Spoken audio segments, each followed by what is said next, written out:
প্রিয় বন্ধুরা, আবারও নিয়ে এলাম একটি নতুন ক্রাইম স্টোরি। আমি আপনাদের হোস্ট রমা। আজ আমরা ভ্রমণ করব উত্তর আফ্রিকার রহস্যময় দেশ মরক্কোতে। এই দেশ পরিচিত তার মরুভূমি, ঐতিহ্যবাহী প্রাসাদ আর রঙিন বাজারের জন্য।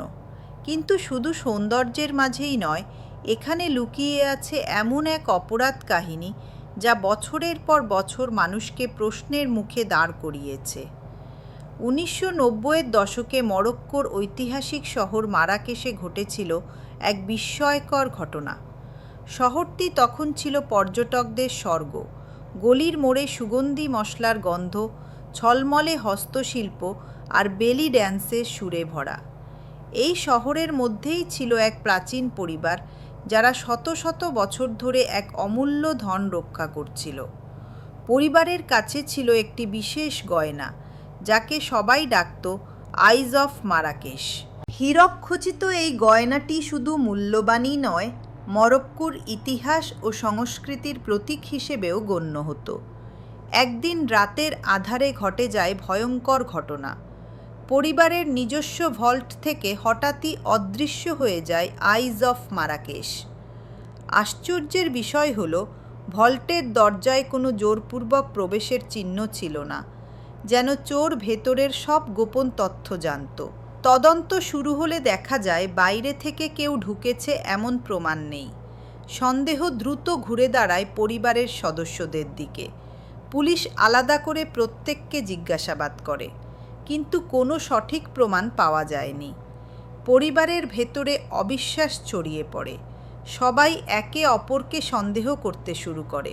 শহরের বাজার, অলিগলি, এমনকি মরুভূমির ভেতরে পর্যন্ত গয়না খোঁজা হয়। গুজব ছড়িয়ে পড়ে যে গয়নাটি কালোবাজারে বিক্রি হয়ে গেছে।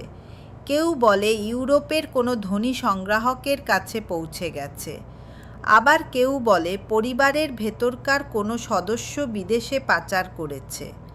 সবচেয়ে রহস্যময় ব্যাপার হলো, তদন্তকারীরা যখনই কোনো সূত্রের কাছে পৌঁছাতো, হঠাৎ সেই সাক্ষী বা প্রমাণ উধাও হয়ে যেত, যেন কেউ ছায়ার মতো সব প্রমাণ মুছে দিচ্ছে।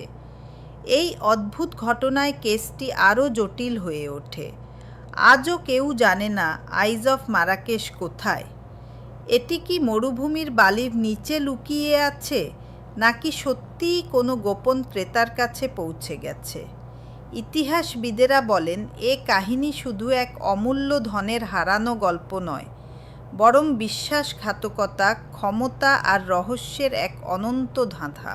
বন্ধুরা, এই কাহিনী আমাদের শেখায়, সবচেয়ে বড় অপরাধ কখনো কখনো শক্তি দিয়ে নয়, বরং নিখুঁত পরিকল্পনা আর বিশ্বাসঘাতকতার মাধ্যমে ঘটে। আজকের এপিসোড এখানেই শেষ। ডার্ককাস্টের সঙ্গে থাকার জন্য ধন্যবাদ। আপনারা কি মনে করেন আইজ অফ মারাকেশ সত্যিই বিদেশে পাচার হয়েছে, নাকি এখনও মরুভূমির বালির নিচে লুকিয়ে আছে? মন্তব্যে জানাতে ভুলবেন না। আর ভিডিওটি ভালো লাগলে লাইক ও সাবস্ক্রাইব করুন। আমি রমা, বিদায় নিচ্ছি। আনটিল নেক্সট টাইম, সতর্ক থাকুন, ভালো থাকুন। Take care.